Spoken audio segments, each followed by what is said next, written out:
Suami habiskan puluhan juta untuk beri kado tas Hermes mertuaku namun beri aku kado daster dan berkata, jangan boros. Halo Bunda, semoga Bunda semuanya dalam keadaan sehat dan bahagia ya. Sebelum masuk ke ceritanya, jangan lupa nyalakan subtitle dan absen terlebih dahulu ya. Bunda-bunda semua dari daerah mana saja? Jangan lupa like, komen, dan subscribe channel ini ya. Selamat menonton. Hari-hari belakangan ini, udara di rumah kami terasa berbeda. Seperti ada getaran halus yang mengisyaratkan sesuatu yang istimewa akan terjadi. Mas Adip, suamiku yang biasanya begitu serius dan fokus pada pekerjaan, kini sering terlihat melamun di sela-sela rapat online-nya. Dari balik pintu kamar kerjanya, kadang kudengar dia berbicara dengan suara rendah, seolah merahasiakan sesuatu. Aku memperhatikannya dari meja dapur tempatku menyiapkan makan malam, melihat bagaimana jari jemarinya menari dengan lincah di atas layar ponsel. Sesekali tersenyum kecil seperti remaja yang sedang jatuh cinta. Apa yang sedang kau lihat dengan begitu serius, sayang? Tanyaku suatu sore ketika dia duduk di teras, matanya tak lepas dari ponsel. Dia sedikit terkejut, kemudian cepat-cepat mematikan layar ponselnya. Ah, tidak apa-apa. Hanya urusan kantor, jawabnya singkat. Tapi ada cahaya tertentu di matanya yang membuatku tak percaya. Urusan kantor yang membuatmu tersenyum-senyum sendiri, godaku sambil duduk di sampingnya. Kamu tahu, ulang tahun pernikahan kita yang ke-7 tinggal 2 minggu lagi. Wajahnya berubah menjadi lebih lembut. Tentu saja aku ingat, Dinda. 7 tahun yang penuh berkah. Tangannya meraih tanganku, tapi sentuhannya terasa berbeda, seperti ada beban yang dia sembunyikan. Aku ingin tahun ini spesial. Setiap tahun bersamamu sudah spesial, Mas, bisikku, menikmati kehangatan senja yang menyelimuti kami berdua. Dia menghela napas panjang. Tapi 7 tahun itu istimewa. Aku sudah berpikir, mungkin kita bisa merayakannya dengan keluarga besar. Mengundang orang tuamu, saudara-saudaramu. Ini mengejutkanku. Biasanya Mas Adip lebih memilih perayaan yang sederhana. Hanya kami berdua dan anak-anak. Kamu serius? Ibu pasti akan senang sekali. Selama ini dia selalu mengeluh kita jarang mengadakan pertemuan keluarga. Ya, itulah yang kupikirkan, katanya dengan cepat, terlalu bersemangat. Aku ingin menunjukkan apresiasiku pada keluargamu. Mereka sudah menerimaku seperti anak sendiri. Mendengar itu, hatiku berbunga-bunga. Selama ini kurasa Mas Adip cukup dingin pada keluargaku, tapi rupanya dia memperhatikan segala hal. Dalam benakku, bayangan perayaan mewah langsung terlintas. Mungkin dia merencanakan kado istimewa untukku. Akhirnya setelah bertahun-tahun aku menghemat dan memprioritaskan kebutuhan keluarga. Kamu terlihat sangat optimis belakangan ini, kataku, mencoba membaca ekspresinya. Apakah ada kabar baik dari kantor? Bonus mungkin. Dia tersenyum misterius. Ada beberapa perkembangan positif. Tapi biarlah ini menjadi kejutan untukmu nanti. Malam itu, setelah anak-anak tidur, aku menemukan Mas Adip duduk di ruang tamu dengan katalog mewah terbuka di pangkuannya. Dari balik pintu, kulihat dia sedang memeriksa koleksi tas branded. Jantungku berdebar kencang. Apakah mungkin dia akhirnya akan membelikanku tas impianku yang selama ini hanya kulihat dari majalah? Tas yang setiap kali kami lewati di mall, selalu kukomentari dengan nada bercanda. Suatu hari nanti, mungkin. Apa yang sedang kau cari? Tanyaku, membuatnya kaget dan cepat menutup katalog itu. Dinda, kau belum tidur. Wajahnya merah. Aku ingin minum, jawabku sambil memperhatikan bagaimana dia menyembunyikan katalog itu di balik bantal sofa. Ada sesuatu yang mau kau tunjukkan padaku. Dia menggeleng, tapi senyumnya tidak bisa menyembunyikan kegembiraan. Pergilah tidur, sayang. Besok kan masih banyak pekerjaan rumah yang harus kau lakukan. Kata-katanya seharusnya membuatku tersinggung, seolah pekerjaan rumahku adalah satu-satunya hal yang penting. Tapi saat ini, kegembiraan akan kemungkinan mendapat kado istimewa membuatku mengabaikan nada merendahkan itu. Dalam pikiran, aku sudah membayangkan betapa indahnya perayaan ulang tahun pernikahan kami nanti. Mungkin akhirnya Mas Adip memahami bahwa aku pantas mendapat sesuatu yang mewah, setelah bertahun-tahun menjadi istri yang hemat dan mendukung karirnya. Baiklah, Aku tidur dulu, kataku, berjalan mendekat dan mencium pipinya. Jangan begadang terlalu malam. Dia memegang tanganku erat. Dinda, apapun yang terjadi, ketahuilah bahwa semua yang kulakukan adalah untuk kebaikan keluarga kita. Ucapannya terdengar aneh, hampir seperti permintaan maaf yang disampaikan terlalu dini. Tapi antusiasmenya yang tak biasa dan persiapan yang tampaknya matang ini membuatku memilih untuk mengabaikan tanda-tanda kecil yang mengganggu itu. Aku terlalu sibuk berharap, terlalu sibuk membangun ekspektasi yang nantinya akan menghancurkanku lebih dalam dari yang bisa kubayangkan.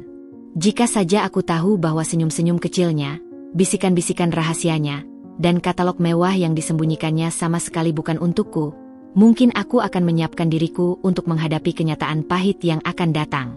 Tapi malam itu, aku hanya seorang istri yang bahagia, tertidur dengan impian-impian indah tentang tas mewah dan pengakuan yang selama ini kurindu.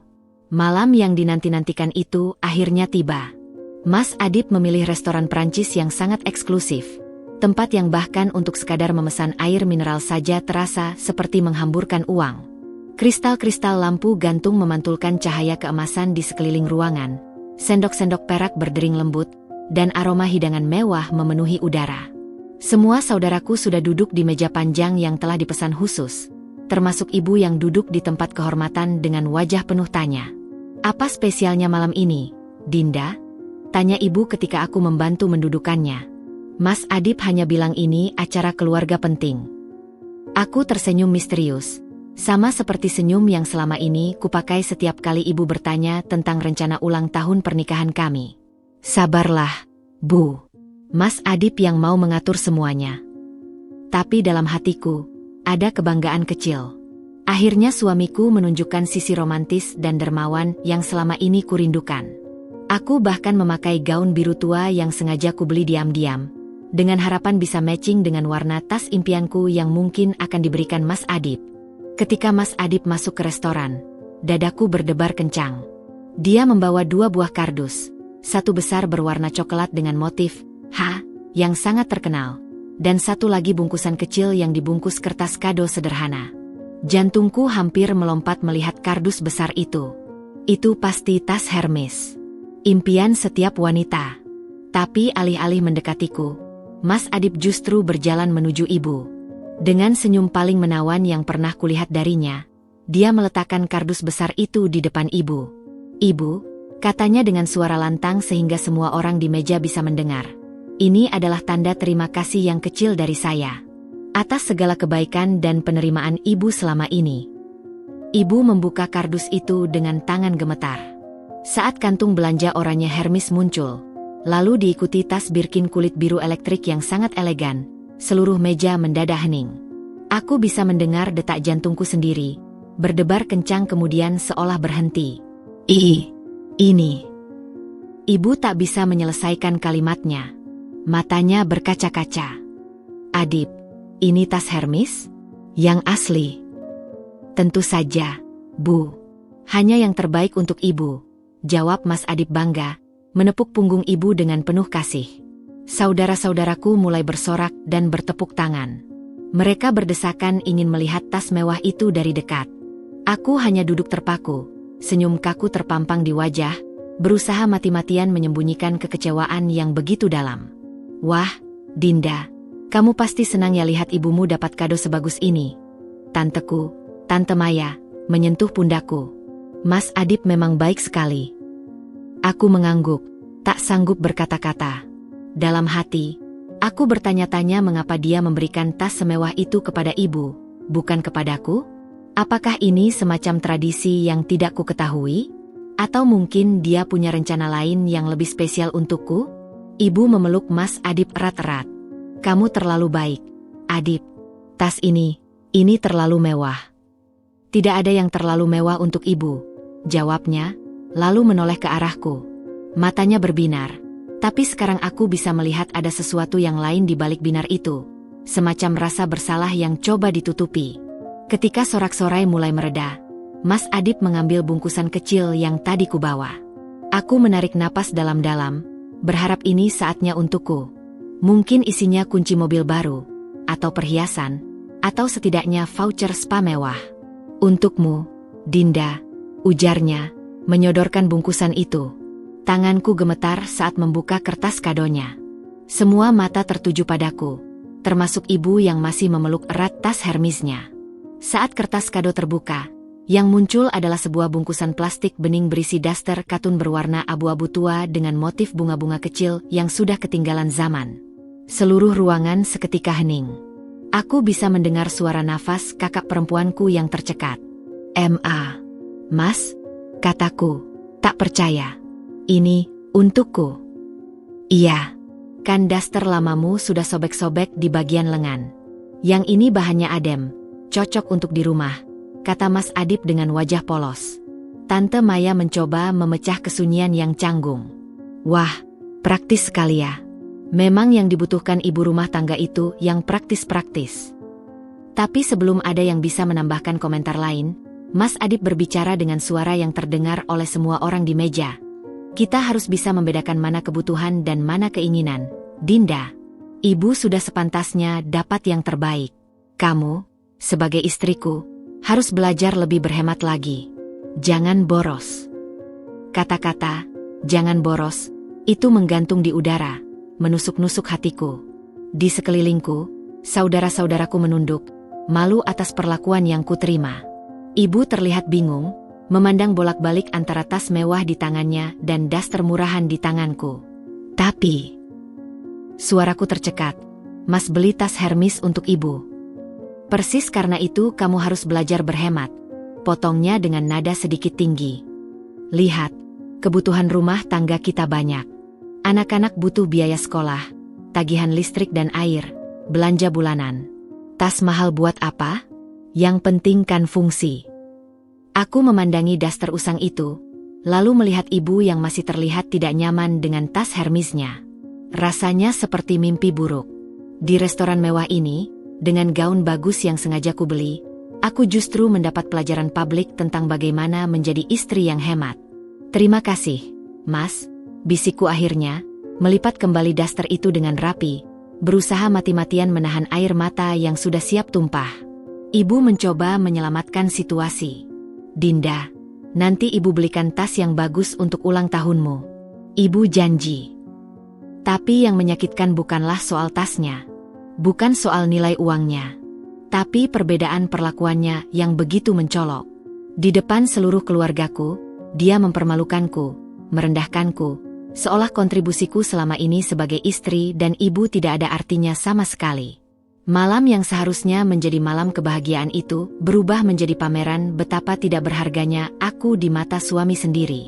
Dan ketika kami pulang, dengan tas Hermes di tangan ibu dan daster murahan di tanganku, aku tahu sesuatu dalam pernikahan kami telah retak. Retak yang tidak akan bisa diperbaiki dengan permintaan maaf sederhana. Setelah keriuhan atas tas Hermes ibu mereda, suasana di meja makan masih terasa kaku dan dipenuhi keheningan yang menjemukan. Aku bisa merasakan pandangan saudara-saudaraku yang beralih antara rasa kasihan dan kebingungan. Tangan kananku masih memegang erat bungkusan daster itu, sementara tangan kiriku menggenggam erat pinggiran kursi, berusaha menahan gejolak emosi yang nyaris meledak.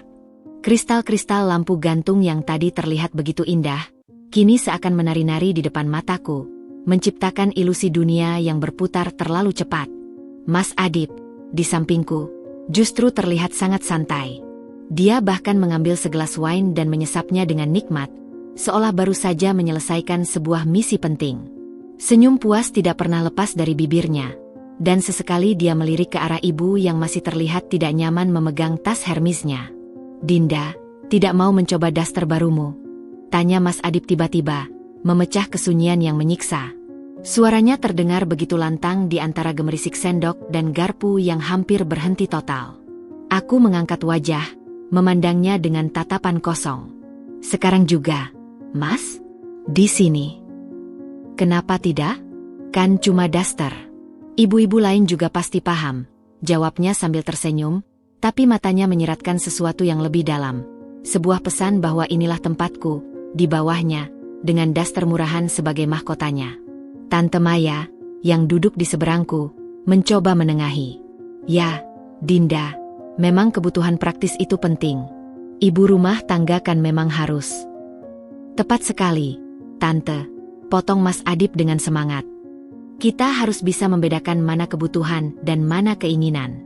Lihat ibu di sana. Dia menunjuk ke arah ibu yang sedang membelai tas Hermesnya.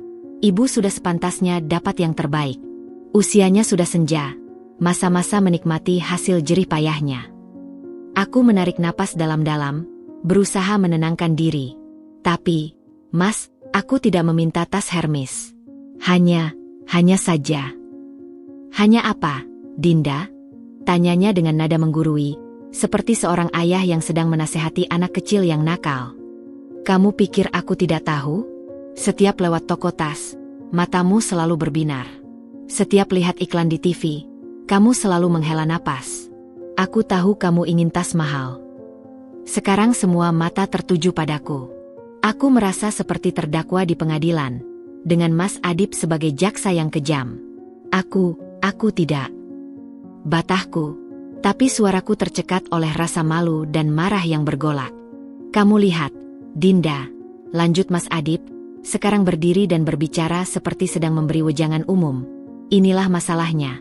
Kita harus bersyukur dengan apa yang kita punya. Lihat kamar anak-anak, perlengkapan dapur, semua butuh perhatian. Daripada beli tas puluhan juta, lebih baik kita perbaiki pagar rumah yang sudah rapuh. Kakak perempuanku, Siska, mencoba membelaku. Tapi, Mas Adip, Dinda kan jarang minta apa-apa. Selama ini dia selalu apa? Potong Mas Adip lagi, kali ini dengan nada lebih tajam. Selalu berhemat? Tidak juga. Kemarin saja dia beli baju baru untuk acara ini. Dia menunjuk gaun biru yang kupakai. Padahal ada banyak baju bagus di lemari. Air mata sudah mulai menggenang di mataku, tapi kutahan. Aku tidak akan memberinya kepuasan melihatku menangis. Ibu, kata Mas Adip tiba-tiba beralih pada ibuku. Mungkin ibu bisa memberi contoh pada Dinda tentang hidup sederhana. Ibu kan dulu juga biasa saja. Ibu terlihat tersinggung. Adip, tas ini juga tidak kubutuhkan. Sebenarnya. Tidak, Ibu. Mas Adip menyela dengan senyum manis. Ibu pantas dapat yang terbaik. Berbeda dengan istriku yang masih harus belajar banyak tentang mengelola keuangan keluarga. Sekarang bahkan ibu pun terlihat tidak nyaman. Dia meletakkan tas Hermesnya di kursi sebelah, seperti merasa bersalah memegangnya. Aku akhirnya berdiri, tangan masih menggenggam bungkusan daster itu. Mas Adip, boleh kita bicara sebentar? Di luar. Dia menghela napas, seperti menghadapi anak yang rewel. Lihat, ini lagi-lagi. Tidak bisa menerima nasihat dengan lapang dada. Bukan tidak bisa menerima nasihat, Mas. Tapi caramu menyampaikannya. Suaraku tercekat. Caraku bagaimana? Tantangnya, kini dengan suara keras. Aku hanya mengingatkan istriku untuk tidak boros. Di depan keluarga sendiri pun kamu tidak bisa menerima kritik. Sekarang air mata itu benar-benar mengalir. Aku tidak bisa menahannya lagi. Kritik? Ini bukan kritik, Mas. Ini penghinaan. Kamu sengaja mempermalukanku di depan keluargaku sendiri. Seluruh restoran sepi. Bahkan pelayan yang sedang membawa makanan berhenti di tempatnya. Mas Adip mendekatiku. Wajahnya merah karena marah. Menghina? Aku menghina? Aku yang membiayai hidupmu, memberimu rumah, mobil, segalanya. Dan kamu bilang aku menghina. Ibu cepat-cepat berdiri dan memegang tanganku. Sudah. Mari kita semuanya tenang. Dinda, duduklah. Tapi Mas Adip belum selesai. Tidak, Ibu. Biarkan dia tahu. Dinda, kamu pikir uang itu tumbuh di pohon? Kamu pikir aku kerja keras siang malam untuk apa? Untuk kamu beli tas puluhan juta. Aku tidak pernah minta tas puluhan juta. Teriakku, kini tidak peduli lagi siapa yang mendengar. Aku hanya minta dihargai. Diperlakukan dengan sopan. Tidak dipermalukan di depan orang lain. Dia tertawa sinis. Dihargai? Apa yang sudah kamu lakukan untuk pantas dihargai? Mengurus rumah? Itu kewajibanmu sebagai istri. Kalimat terakhir itu seperti tamparan keras. Selama ini, Aku mengira dia menghargai jerih payahku mengurus rumah dan anak-anak. Ternyata di matanya, itu semua adalah kewajiban biasa yang tidak pantas mendapat apresiasi. Aku menatapnya, melihat wajah yang selama 7 tahun pernikahan kukira ku kenal, tapi kini terasa asing. Dengan tangan gemetar, aku mengangkat bungkusan daster itu. Kalau memang aku hanya pantas mendapat ini, kataku dengan suara bergetar, maka terima kasih, Mas. Terima kasih sudah mengingatkanku tentang tempatku. Aku melemparkan bungkusan itu ke atas meja, lalu berbalik dan berjalan keluar dari restoran, meninggalkan suamiku yang tercengang, keluarga yang shock, dan tas Hermes yang kini terlihat begitu ironis di kursi ibu. Di luar, udara malam menyentuh kulitku, tapi tidak lebih dingin dari rasa beku di dalam hatiku. Daster itu bukan lagi sekedar kado murahan. Ia menjadi simbol dari betapa tidak berharganya aku di mata suami sendiri. Dan kata-kata, "Jangan boros," akan selamanya terngiang sebagai pengingat betapa hancurnya harga diriku pada malam itu. Perjalanan pulang dari restoran mewah itu terasa seperti prosesi pemakaman bagi pernikahan kami. Aku duduk di kursi penumpang, menatap keluar jendela yang digerayangi butiran hujan halus. Bayangan lampu jalan berkilauan di atas kaca basah, menari-nari seperti air mata yang tak kunjung habis. Mas Adip duduk di sampingku, kedua tangannya mencengkeram setir dengan kuat, knuklenya memutih. Suara mesin mobil yang halus justru membuat kesunyian di antara kami terasa semakin menusuk. Hujan mulai deras, membasahi jalanan yang sepi. Aku masih bisa merasakan pandangan saudara-saudaraku yang penuh kasihan saat aku berjalan keluar dari restoran. Tapi yang lebih menyakitkan adalah tatapan Mas Adip, penuh amarah dan kekecewaan, seolah akulah yang telah melakukan kesalahan besar. "Kau tidak perlu berlaku dramatis seperti tadi," ujarnya tiba-tiba, suaranya pecah menyembunyikan kemarahan yang masih tersisa. "Keluargamu pasti mengira aku suami yang jahat." Aku tetap menatap keluar jendela, tidak mampu menatapnya. "Mereka tidak perlu mengira, Mas. Tindakanmu yang berbicara." Dia menghela napas panjang, kesal. "Aku hanya memberimu nasihat yang baik. Sebagai suami, itu kewajibanku. Mengingatkan istri untuk tidak boros. Di depan seluruh keluarga? Dengan memberikan daster 30 ribuan sementara ibuku kau beri tas ratusan juta." Suaraku akhirnya meledak, bergetar menahan tangis. "Itu bukan nasihat, Mas. Itu penghinaan yang disengaja. Kau selalu melihat dari sisi materi," bentaknya, tangan menepuk setir. "Selalu membandingkan. Tas untuk ibumu itu bentuk terima kasih, pengabdian. Sedangkan untukmu, aku memberikan apa yang kau butuhkan." "Apa yang kubutuhkan?" Aku menoleh padanya untuk pertama kalinya, mata berkaca-kaca.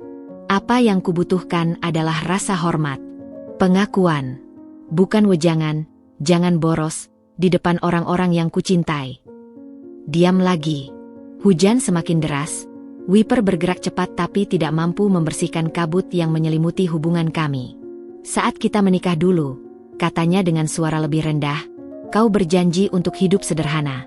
Sekarang lihat dirimu, terobsesi dengan barang mewah seperti wanita-wanita lain."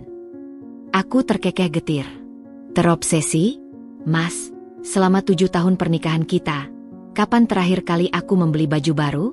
Kapan aku meminta perhiasan? Aku bahkan pakai tas yang sama sejak sebelum menikah. Lalu kenapa sekarang kau berubah?" tanyanya. Dan untuk pertama kalinya ada nada tulus dalam pertanyaannya. "Karena aku lelah, Mas. Lelah merasa tidak dihargai. Kau pikir aku mau tas Hermes? Tidak. Aku mau kau melihat usahaku, pengorbananku.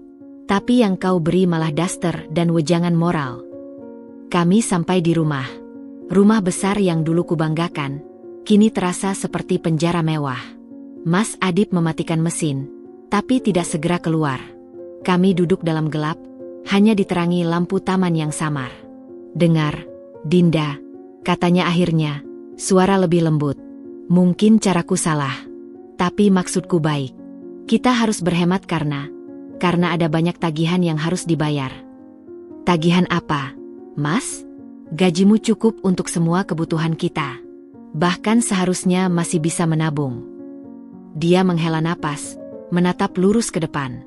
"Dunia tidak sesederhana itu, Dinda, ada banyak hal yang tidak kau ketahui. Aku ingin menanyakannya lebih lanjut, tapi rasa lelah yang begitu dalam membuatku memilih untuk diam. Kami masuk ke dalam rumah yang gelap dan sunyi. Anak-anak sudah tidur di kamar mereka, dititipkan pada Art sejak sore. Di kamar kami, suasana semakin mencekam.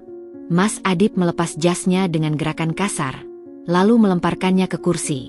Kau membuatku malu hari ini, Dinda, katanya sambil membuka kancing baju. Langsung keluar dari restoran seperti anak kecil yang ngambek. Aku berdiri di depan cermin, masih mengenakan gaun biru yang tadi kubeli dengan penuh harapan. Sekarang ia terasa seperti kostum yang mengejek. Aku yang mempermalukanmu, bisikku, menatap bayanganku sendiri yang terlihat hancur. Atau justru kau yang sudah mempermalukanku sejak awal? Dia mendekatiku dari belakang, wajahnya terpantul di cermin. Aku hanya mencoba menjadi suami yang baik, mengajarkan istriku untuk hidup tidak konsumtif. Ajarkan. Aku berbalik, menatapnya langsung. Kau bukan ayahku, Mas. Kau suamiku. Kita seharusnya setara. Setara.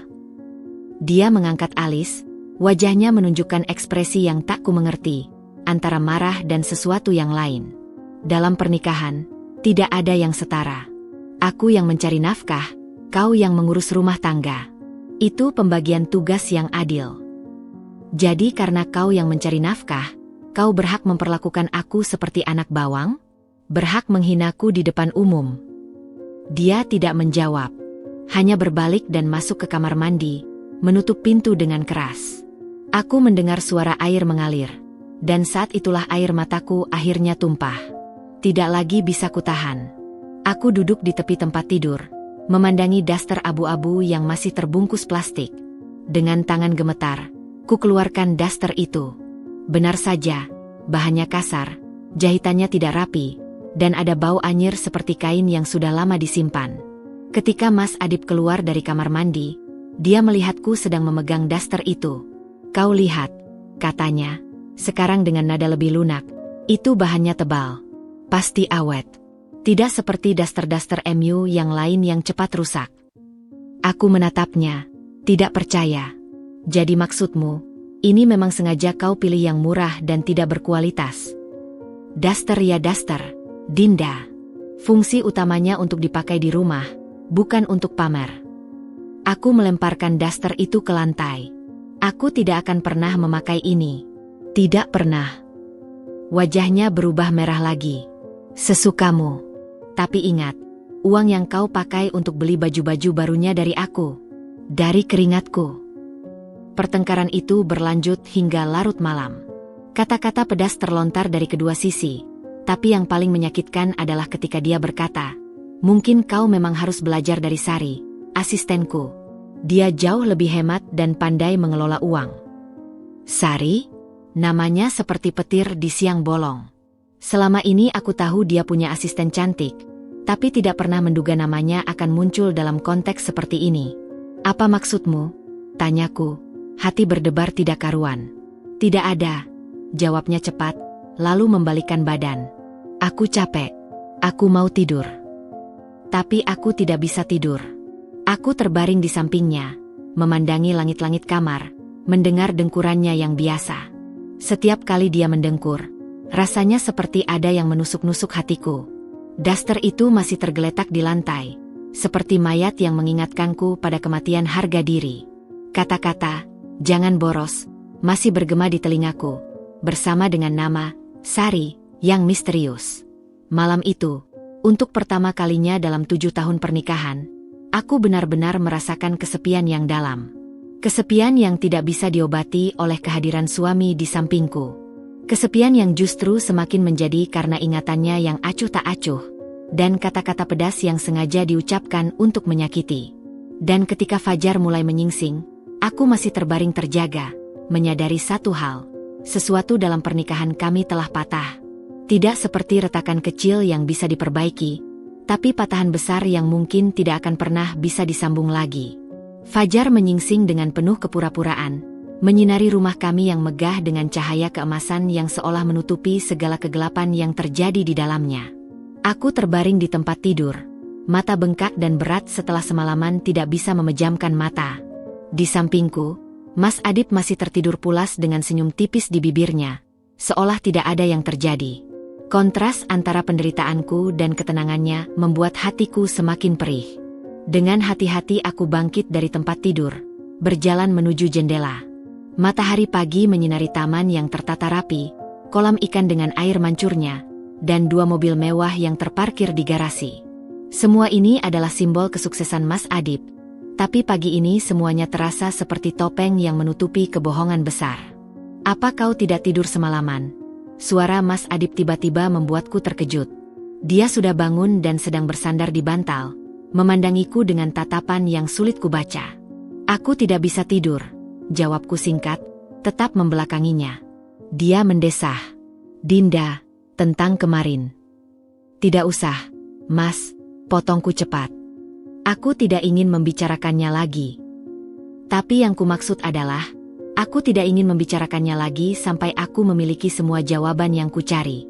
Ada sesuatu yang tidak beres, dan naluriku sebagai perempuan berkata bahwa masalahnya lebih dalam dari sekadar daster murahan dan wejangan, jangan boros. Setelah Mas Adip berangkat kerja dengan ciuman biasa yang terasa hampa, aku berdiri di depan lemari bajunya. Selama 7 tahun pernikahan, aku tidak pernah mengorek-orek barang pribadinya. Tapi pagi ini, sesuatu mendorongku untuk melakukannya. Dengan tangan gemetar, kubuka laci bawah tempat dia biasa menyimpan dokumen-dokumen penting. Tumpukan kertas rapi, polis asuransi, sertifikat saham, semuanya terlihat normal. Tapi kemudian mataku tertumbuk pada sebuah buku kecil yang terselip di balik tumpukan dokumen. Buku tabungan dengan sampul coklat tua. Jantungku berdebar kencang saat membukanya. Aku tahu ini salah, tapi rasa ingin tahuku lebih kuat. Halaman pertama menunjukkan saldo yang cukup besar. Tapi ketika aku membalik ke halaman berikutnya, napasku tertahan. Penarikan tunai, 285 juta rupiah, terbaca jelas di salah satu transaksi 2 minggu yang lalu. Tanggalnya persis beberapa hari sebelum acara keluarga di restoran. Dengan cepat kubalik-balik halaman itu. Ada beberapa transaksi lain yang mencurigakan, transfer rutin setiap bulan ke sebuah nomor rekening yang tidak kukenal, masing-masing sekitar 50 juta. Selama ini Mas Adip bilang gajinya sekitar 100 juta per bulan. Tapi dari pola transaksi ini, sepertinya penghasilannya jauh lebih besar. "Apa yang kau lakukan?"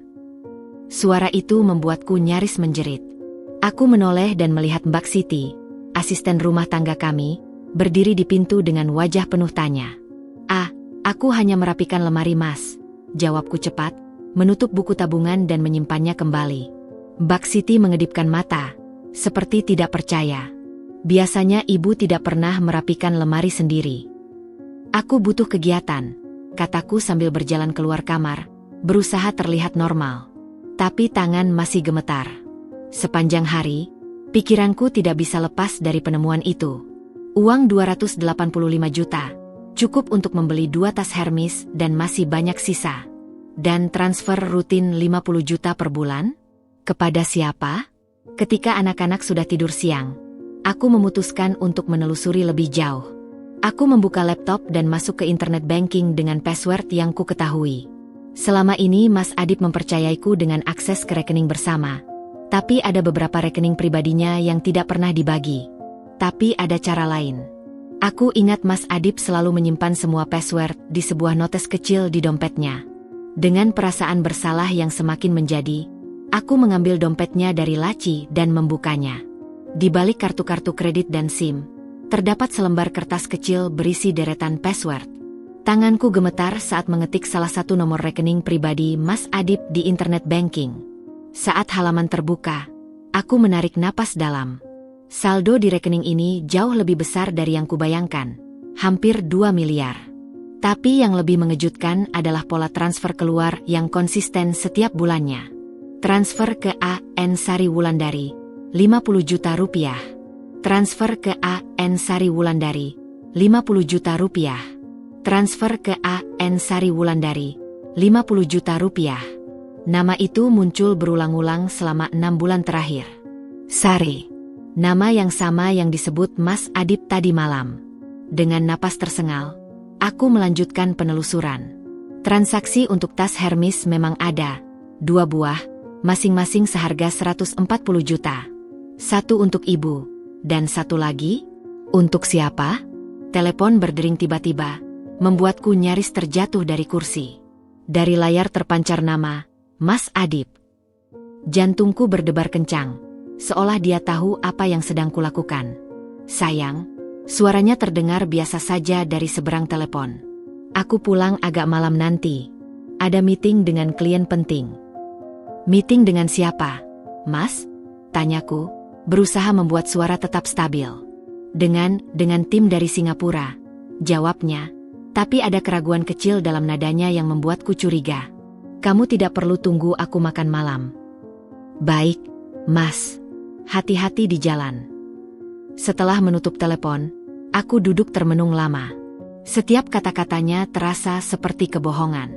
Tanpa pikir panjang, aku mengambil telepon dan menelepon kantornya. Selamat sore, PT Global Sukses. Ada yang bisa saya bantu? Suara resepsionis yang ramah. Selamat sore, ini Ibu Adib. Apakah suami saya masih ada di kantor? Maaf, Bu. Bapak Adib sudah pulang sejak jam 4 tadi. Katanya ada janji di luar. Janji di luar. 3 kata itu seperti pukulan telak. Aku mengucapkan terima kasih dan menutup telepon dengan tangan gemetar. Malam itu, ketika Mas Adib pulang pukul 11 dengan alasan meeting yang berlarut-larut, aku sudah duduk di ruang tamu menunggunya. Wajahnya terlihat lelah, tapi ada sesuatu yang lain. Semacam kepuasan yang coba disembunyikan. Kamu masih bangun? Tanyanya sambil melepas sepatu. Aku ingin bertanya sesuatu, Mas. Suaraku terdengar lebih tegas dari yang kukira. Dia mengangkat alis. Tentang apa? Masih tentang kemarin. Tentang banyak hal. Tentang uang 285 juta yang hilang dari tabungan.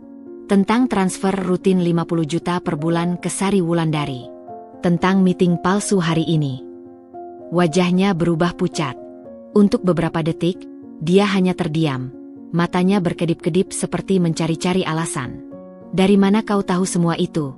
Akhirnya dia bertanya dengan suara rendah, berbahaya. Jawab pertanyaanku dulu, Mas. Siapa Sari Wulandari? Dan untuk siapa tas Hermes kedua itu?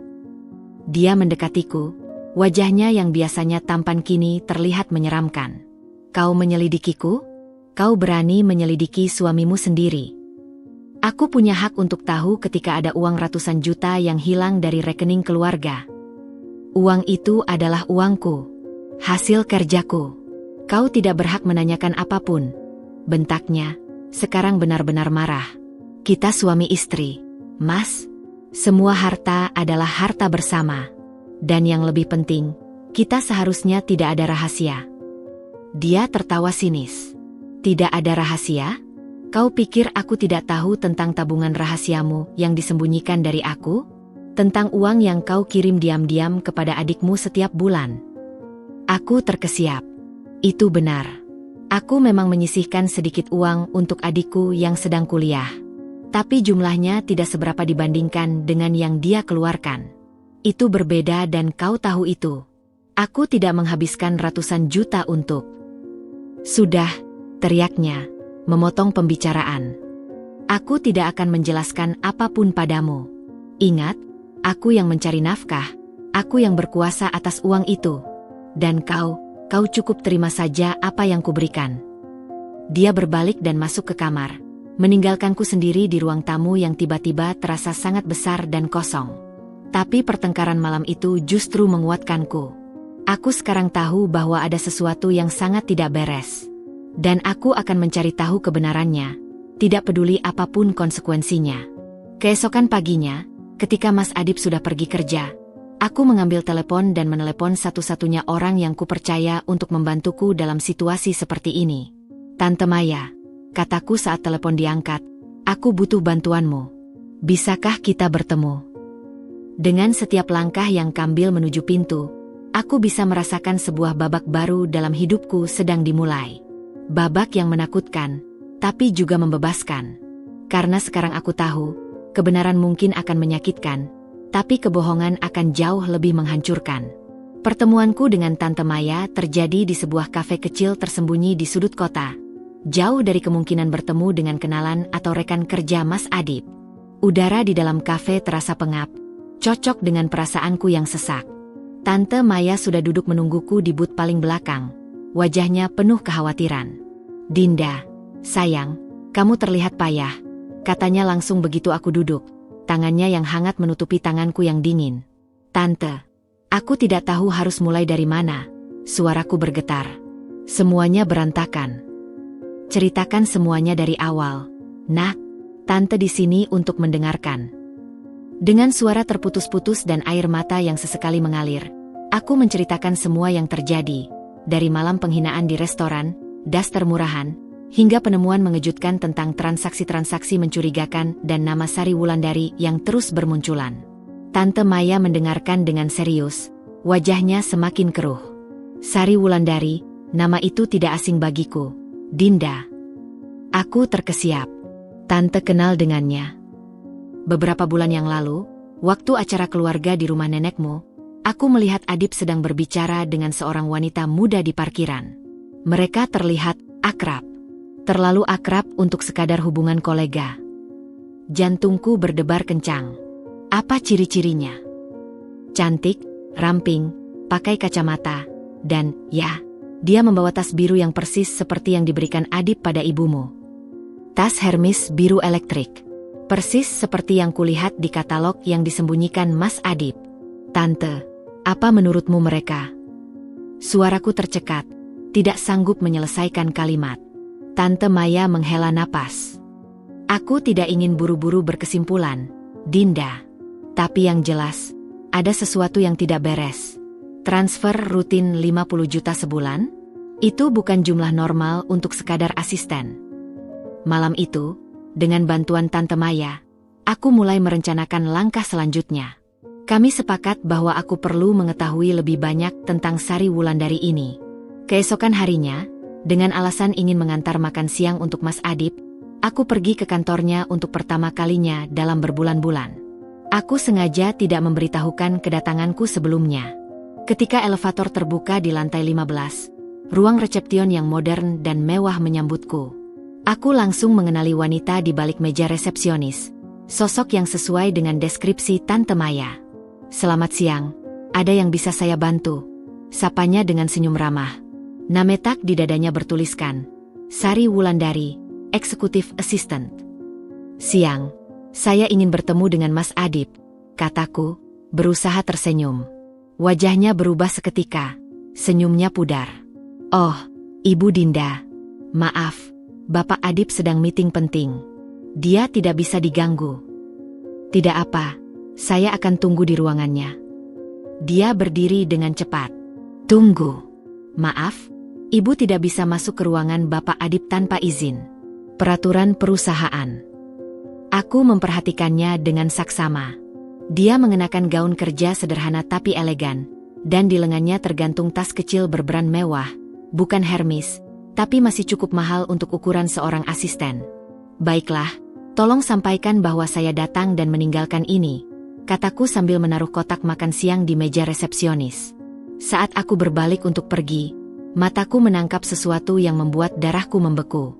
Di balik meja resepsionis, terselip hampir tidak kelihatan, ada sebuah kardus coklat bermotif, yang sangat familiar. Tas Hermes itu. Batinku berteriak. Aku berjalan keluar dengan langkah cepat, jantung berdebar kencang. Kebetulan? Tidak mungkin. Tas Hermes kedua itu ada di sini, di kantor, dengan asisten cantik suamiku. Sore harinya, ketika Mas Adip pulang, aku mencoba mengorek informasi dengan halus. "Mas, tadi siang aku ke kantormu, mengantarkan makan siang." Dia terkejut, lalu wajahnya berkerut. "Untuk apa?"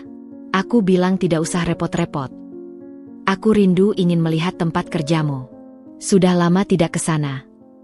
Aku berhenti sebentar, memperhatikan reaksinya. "Aku ketemu sama asistenmu, Sari. Dia terlihat sangat kompeten." Dia menghela napas, tidak melihat mataku. "Ya, Sari asisten yang baik, Tapi lain kali jangan datang tanpa pemberitahuan. Ya, bisa mengganggu jadwal kerjaku. Oh, tadi dia bilang kamu sedang meeting.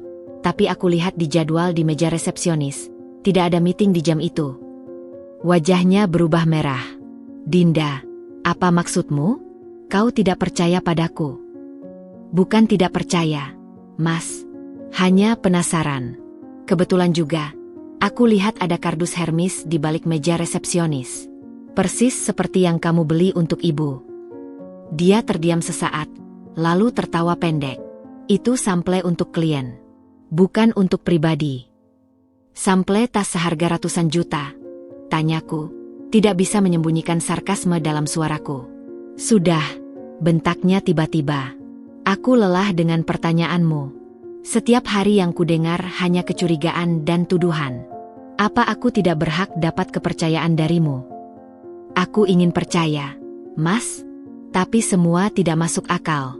Transfer rutin ke Sari, tas Hermes, meeting yang tidak ada. Dia berdiri dengan kasar, mendorong kursinya hingga terjatuh. Aku peringatkan kau, Dinda. Hentikan penyelidikanmu ini, atau kau akan menyesal. Ancaman dalam suaranya membuatku menggigil. Tapi justru semakin menguatkan tekadku. Malam itu, ketika Mas Adip tertidur, aku mengambil ponselnya dengan hati-hati. Dengan jari gemetar, aku membuka aplikasi pesan. Dan di sana, dalam percakapan dengan kontak bernama SW, terbentang kebenaran yang selama ini kucari. SW, terima kasih untuk tasnya, sayang. Aku sangat menyukainya. Mas Adip, untukmu, apapun akan kubeli. SW, tapi aku khawatir dengan istrimu. Dia tidak curiga. Mas Adip, jangan khawatir tentang Dinda. Dia hanya istri yang tidak tahu diri. SW, transfer bulan ini sudah diterima. Untuk apartemen baru di Menteng, kapan kita lihat? Mas Adip, Sabtu depan. Bilang saja meeting dengan klien. Pesan-pesan itu seperti pisau yang mengoyak-ngoyak hatiku. Air mata menetes deras, membasahi layar ponsel. Selama ini, sementara aku berhemat dan mengurus rumah serta anak-anak, dia menghamburkan uang untuk wanita lain. Sementara aku menerima daster murahan, dia membelikan tas Hermes untuk selingkuhannya. Aku mengambil ponselku dan memotret semua percakapan itu. Tanganku gemetar begitu hebat sampai-sampai beberapa foto terlihat blur. Tapi bukti itu sudah terkumpul. Keesokan paginya, ketika Mas Adip pergi kerja dengan ciuman palsu di keningku, aku sudah duduk dengan Tante Maya lagi, menunjukkan semua bukti yang berhasil kukumpulkan. Dinda, sayang. Tante Maya memelukku erat. Aku turut sedih. Tapi sekarang kau tahu kebenarannya. Apa yang ingin kau lakukan? Aku menarik napas dalam. Aku akan menghadapkannya, Tante. Tapi bukan sekarang. Aku butuh bukti lebih banyak. Butuh persiapan untuk segala kemungkinan. Mata Tante Maya berbinar bangga. Kamu kuat, Dinda. Lebih kuat dari yang kau kira. Saat aku berjalan keluar dari kafe, matahari pagi menyinariku dengan hangat. Rasa sakit itu masih ada, menusuk-nusuk. Tapi sekarang, ada sesuatu yang lain, kekuatan. Kekuatan yang datang dari mengetahui kebenaran, seberapa pahit pun itu. Aku tidak lagi istri yang naif yang percaya pada semua kata suaminya. Aku sekarang adalah perempuan yang sedang berjuang untuk haknya, untuk martabatnya, dan untuk masa depannya sendiri. Dan untuk Sari Wulandari, dia mungkin sudah mendapatkan tas Hermes dan apartemen mewah. Tapi suatu hari nanti, dia akan belajar bahwa apa yang diperoleh dengan cara tidak terpuji, akan berakhir dengan cara yang tidak terduga. Minggu-minggu berikutnya terasa seperti berjalan di atas bara api. Setiap senyuman yang kuberikan pada Mas Adip terasa palsu. Setiap sentuhan darinya membuat kulitku merinding. Tapi aku bermain peran dengan sempurna, berpura-pura menjadi istri yang mulai menerima nasihat suaminya untuk berhemat. Aku bahkan sengaja memakai daster abu-abu itu suatu malam, melihat senyum puas di wajahnya yang tak tahu bahwa aku sedang menjalankan investigasiku sendiri. Dinda, aku senang akhirnya kamu memahami maksudku, katanya suatu malam sambil membelai pundakku. Hidup sederhana itu indah. Aku tersenyum getir dalam hati. Ya, Hidup sederhana, sementara dia membelikan apartemen mewah untuk selingkuhannya. Dengan bantuan Tante Maya dan seorang detektif swasta yang direkomendasikannya, aku mulai mengumpulkan lebih banyak bukti. Setiap transaksi mencurigakan, setiap pertemuan rahasia, setiap kebohongan yang diucapkan Mas Adip, semuanya kudokumentasikan dengan rapi. Suatu Sabtu, ketika Mas Adip mengaku harus meeting dengan klien dari luar kota, aku dan detektif itu mengikutinya dari jauh. Mobilnya berhenti di sebuah apartemen elit di Menteng, persis seperti yang disebutkan dalam pesannya dengan Sari. Apartemen Menteng Square, Bu, kata detektif itu. Salah satu yang termahal di Jakarta. Dari dalam mobil, aku melihat Mas Adip dan Sari berjalan mesra menuju lobi, tangannya bergandengan. Sari membawa tas Hermes biru elektrik yang sama persis dengan yang diberikan pada ibuku. Rasa mual menyerangku, tapi kutahan. Apakah ibu ingin kami lanjutkan pengamatan? Tanya detektif itu. Aku menggeleng, air mata menetes di pipi. Cukup. Aku sudah melihat semua yang perlu kulihat. Malam itu, ketika Mas Adip pulang dengan wajah berseri dan bau parfum yang tidak kukenal, aku sudah menunggunya di ruang tamu dengan semua bukti terhampar di atas meja. Kamu belum tidur? Tanyanya, masih dengan senyum puas. Aku ingin kita bicara, Mas. Dia mendesah. Dinda, kalau ini tentang uang lagi. Ini tentang Sari. Tentang apartemen di Menteng. Tentang semua kebohonganmu. Wajahnya berubah pucat. Apa yang kau bicarakan? Aku menyodorkan print out percakapan mereka. Foto-foto mereka berdua masuk ke apartemen. Laporan transaksi keuangan. Semuanya. Dia mengambilnya dengan tangan gemetar. Matanya membesar saat melihat bukti-bukti yang tak terbantahkan. Kau menyelidikiku. Suaranya bergetar antara marah dan panik. Kau memberiku alasan untuk melakukannya. Mas, selama berbulan-bulan kau memperlakukan aku seperti sampah, memberiku daster murahan sementara selingkuhanmu kau beri tas ratusan juta. Kau mengajarkanku untuk berhemat sementara kau menghamburkan uang kami untuk perempuan lain. Dia terduduk di kursi, wajahnya tertutup tangan. Dinda, aku bisa menjelaskan. Jelaskan? Apa yang bisa kau jelaskan? Bahwa semua ini adalah kesalahanku? Bahwa aku yang membuatmu berselingkuh? Bukan seperti itu, teriaknya. Kau tidak mengerti tekanan yang kualami. Setiap hari pulang ke rumah, yang kau bicarakan hanya tagihan, kebutuhan anak-anak, masalah rumah tangga. Sari, dia memahamiku. Dia membantuku melepas penat. Aku tertawa getir. Oh, jadi ini salahku? Karena aku terlalu sibuk menjadi istri dan ibu yang baik? Karena aku tidak cukup memahami tekanan kerjamu? Dinda, tolong. Dia meraih tanganku, tapi kutepis. Berapa lama, Mas? Berapa lama perselingkuhan ini berlangsung? Diam. Lalu dengan suara hampir berbisik, 1 tahun. 1 tahun. Selama 1 tahun penuh dia telah membohongiku, mempermainkanku, sementara aku dengan setia menjalankan peranku sebagai istri. Dan transfer 50 juta per bulan? Untuk apa? Untuk biaya hidupnya. Dan cicilan apartemen. Biaya hidup? Aku nyaris tercekik.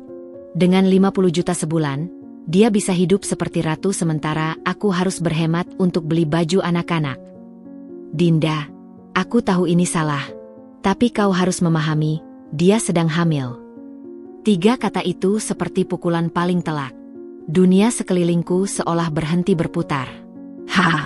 Hamil. 4 bulan.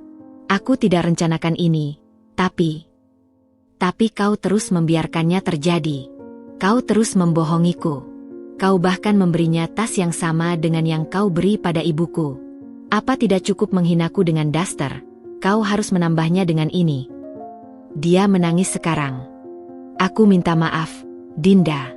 Aku akan akhiri semua ini. Aku akan putus dengan Sari. Sudah terlambat, Mas. Terlambat sekali. Aku berdiri, mengumpulkan semua dokumen. Aku akan pindah dari rumah ini besok.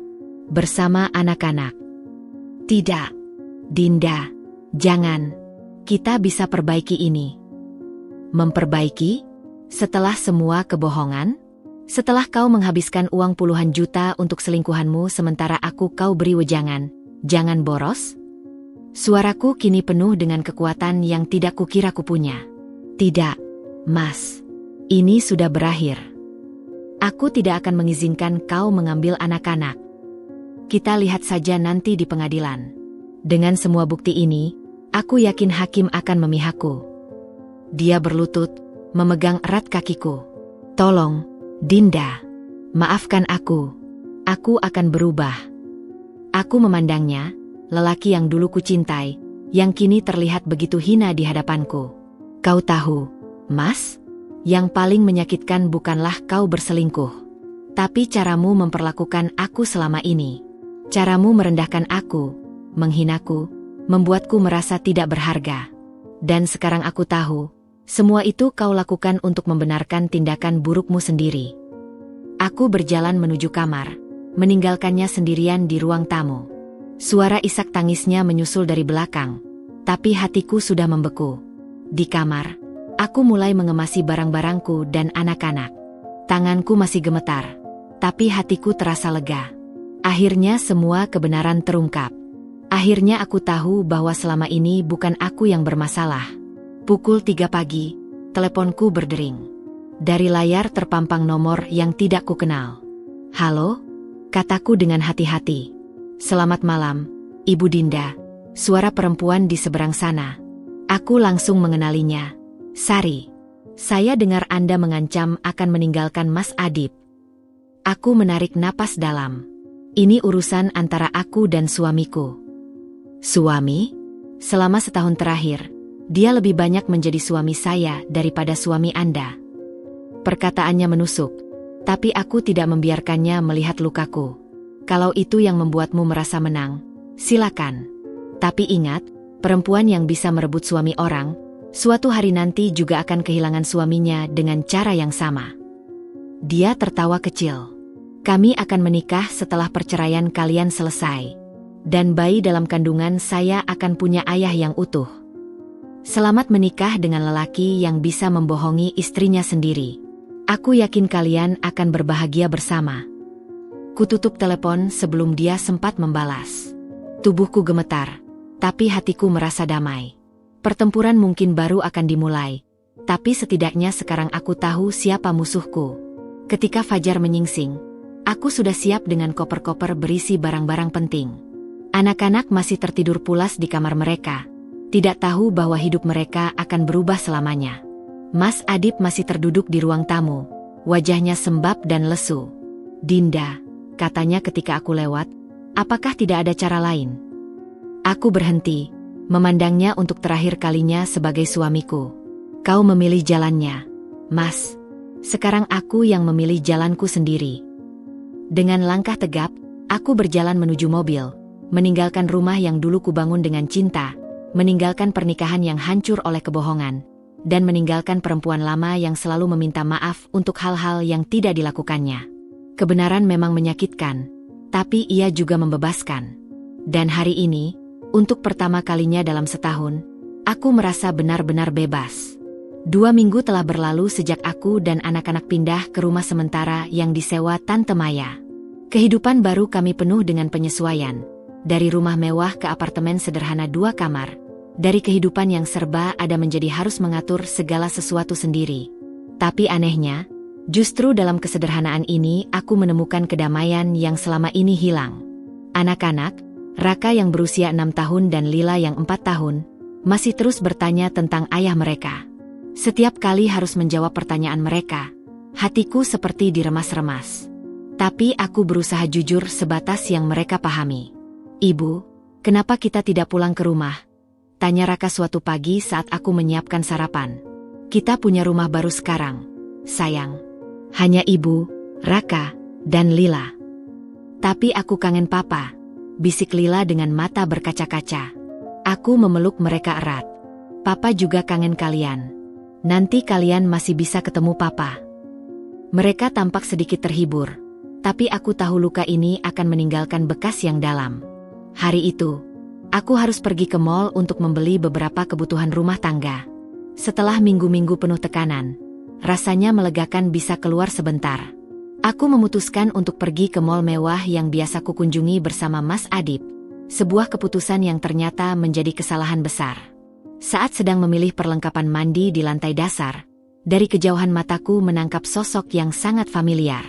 Perempuan cantik dengan gaun hamil yang elegan, sedang asyik memerhatikan sebuah tas di etalase toko branded. Di tangannya, tergantung dengan sombongnya tas Hermes biru elektrik, tas yang sama persis dengan yang diberikan Mas Adip pada ibuku. Sari. Dia tidak sendirian. Di sampingnya berdiri seorang perempuan lain yang tampak seperti asisten pribadi, membawa beberapa bungkusan shopping. Jantungku berdebar kencang. Aku berusaha menghindar, berbalik arah, tapi nasib berkata lain. Ibu Dinda, suara itu seperti bel yang memecah kesunyian. Aku memutar badan, memaksakan senyum terbaik yang bisa kuberikan. Sari. Dia mendekatiku dengan senyum kemenangan, matanya menyapu penampilanku yang sederhana. Wah, kebetulan sekali bertemu Anda di sini. Sedang belanja? Hanya membeli kebutuhan sehari-hari, jawabku singkat, berusaha menjaga ketenangan. Matanya jatuh pada keranjang belanjaanku yang berisi sabun, sampo, dan pembersih lantai merek ekonomis. Oh, saya lihat Anda benar-benar menerapkan nasihat Mas Adip untuk berhemat. Sarkasmenya nyaris membuatku meledak, tapi kutunggangi amarahku. Kehidupan memang berubah, tapi setidaknya aku masih bisa tidur nyenyak di malam hari. Wajahnya berkerut sebentar, tapi cepat kembali tersenyum. Ya, tentang itu, saya minta maaf kalau selama ini menyebabkan masalah dalam pernikahan Anda. Jangan khawatir. Masalah dalam pernikahan kami sudah ada sebelum kamu hadir. Kamu hanya gejala, bukan penyebabnya. Dia terkekeh, lalu mengelus perutnya yang sudah mulai membulat. Mas Adip bilang Anda akan mengajukan cerai. Kami berencana menikah secepatnya setelah itu. Bayi kami harus punya ayah yang sah. Aku menarik napas dalam. Selamat. Tapi sebagai perempuan yang sudah mengalami, izinkan aku memberi nasihat. Lelaki yang berselingkuh sekali, bisa melakukannya lagi. Ah, tapi kasus kami berbeda. Sanggahnya dengan percaya diri. Mas Adip dan saya dipertemukan oleh takdir. Dia bilang, dengan saya dia menemukan kebahagiaan yang tidak pernah dia dapatkan di pernikahannya. Setiap kata seperti sabetan cambuk. Tapi aku tidak akan memberinya kepuasan melihatku terluka. Kebahagiaan yang dibangun di atas penderitaan orang lain jarang bertahan lama. Tapi semoga kamu beruntung. Aku berbalik untuk pergi, tapi dia menyentuh lenganku. Tunggu, Ibu Dinda. Saya ingin menunjukkan sesuatu. Dia mengeluarkan ponselnya dan memperlihatkan foto apartemen mewah yang sedang dipenuhi barang-barang bayi. Ini kamar bayi kami. Mas Adip yang memilih semua perabotnya sendiri. Dia sangat antusias menyambut bayi kami. Perih. Sangat perih. Mengingat dulu ketika hamil Raka, Mas Adip hampir tidak pernah punya waktu untuk menemaniku memilih perlengkapan bayi. Bagus sekali, kataku, berusaha terdengar datar. Dia juga sudah membelikan saya tas ini. Dia mengangkat tas Hermesnya. Warnanya sama persis dengan yang dia beri pada ibu Anda. Katanya, sebagai simbol bahwa saya dan ibu Anda sama-sama penting dalam hidupnya. Kali ini, aku tidak bisa menahan diri. Kamu pikir dengan menunjukkan semua ini, kamu akan membuatku sakit hati? Justru sebaliknya, kamu mengingatkanku betapa beruntungnya aku terbebas dari hubungan yang penuh kebohongan. Sekarang giliran wajahnya yang berubah pucat. Apa maksud Anda? Mas Adip mungkin memberimu tas mewah dan apartemen menteng. Tapi yang tidak bisa dia berikan adalah karakter yang jujur dan setia. Itu sesuatu yang tidak bisa dibeli dengan uang. Aku mencintainya, bentaknya tiba-tiba, kehilangan kesopanannya. Aku juga dulu. Tapi cinta tidak cukup ketika fondasinya rapuh.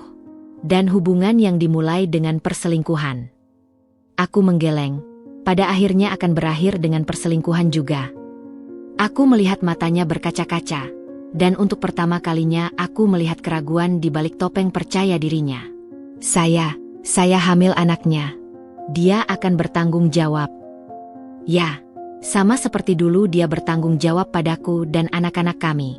Tapi lihat di mana akhirnya. Aku memutuskan untuk mengakhiri percakapan ini.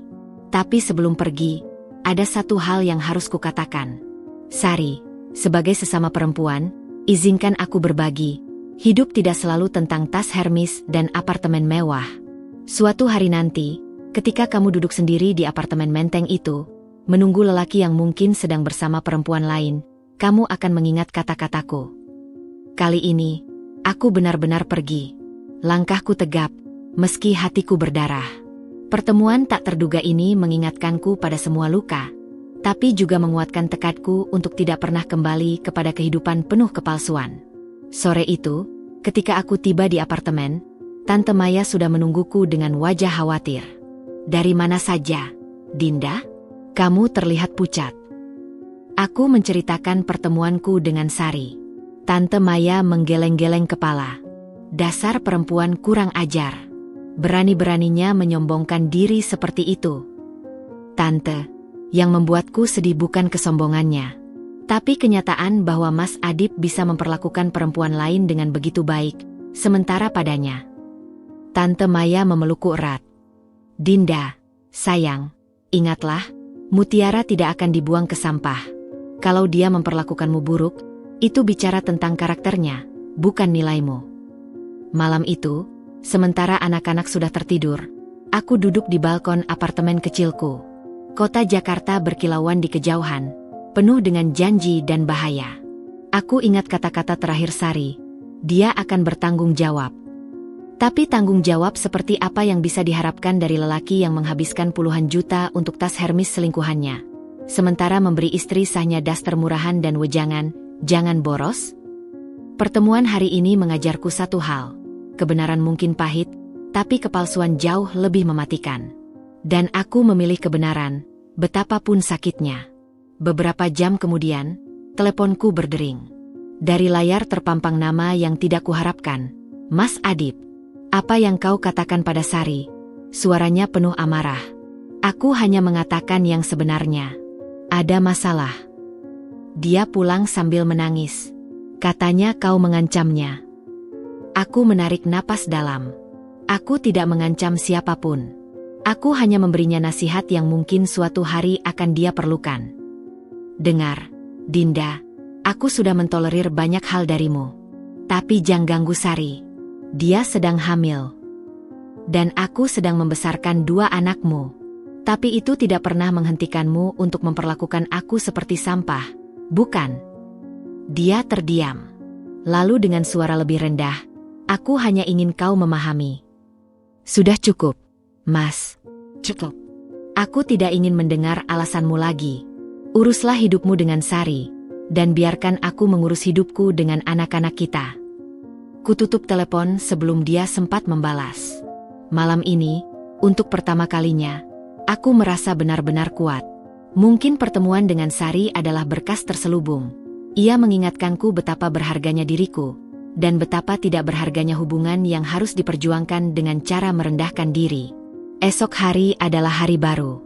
Dan untuk pertama kalinya dalam lama, aku menantikannya dengan semangat, bukan dengan ketakutan. Pagi itu, udara di apartemen kecilku terasa berbeda. Ada ketegangan yang mengendap setelah telepon dari Mas Adip semalam. Aku tahu ini belum berakhir. Seperti badai yang hanya mereda sebentar sebelum kembali mengamuk dengan kekuatan yang lebih dahsyat. Raka dan Lila sudah siap untuk sekolah. Seragam mereka rapi meski tanpa bantuan art seperti dulu. Aku bangga melihat betapa cepatnya mereka beradaptasi dengan kehidupan baru kami yang sederhana. Ibu, Papa janji mau antar kita sekolah hari ini, ujar Raka sambil mengikat sepatunya sendiri. Aku menghela napas. Mas Adip memang menelepon tadi pagi, meminta izin untuk mengantar anak-anak sekolah. Aku setuju, meski dengan perasaan was-was. Aku tidak ingin memutuskan hubungan anak-anak dengan ayah mereka, tapi aku juga tidak ingin mereka menjadi korban dari drama antara kami. Papa akan menunggu di depan apartemen. Sayang, Ibu akan temani kalian turun. Saat elevator turun ke lobi, hatiku berdebar-debar. Aku belum siap bertemu dengannya, tapi aku harus kuat untuk anak-anak. Dan benar saja, dia sudah menunggu di depan pintu keluar, berdiri di samping mobil mewahnya yang lain. SUV hitam mengkilap yang dulu selalu kubenci karena terlalu norak. Wajahnya terlihat letih. Ada bayangan hitam di bawah matanya yang biasanya selalu tampak percaya diri. "Papa!"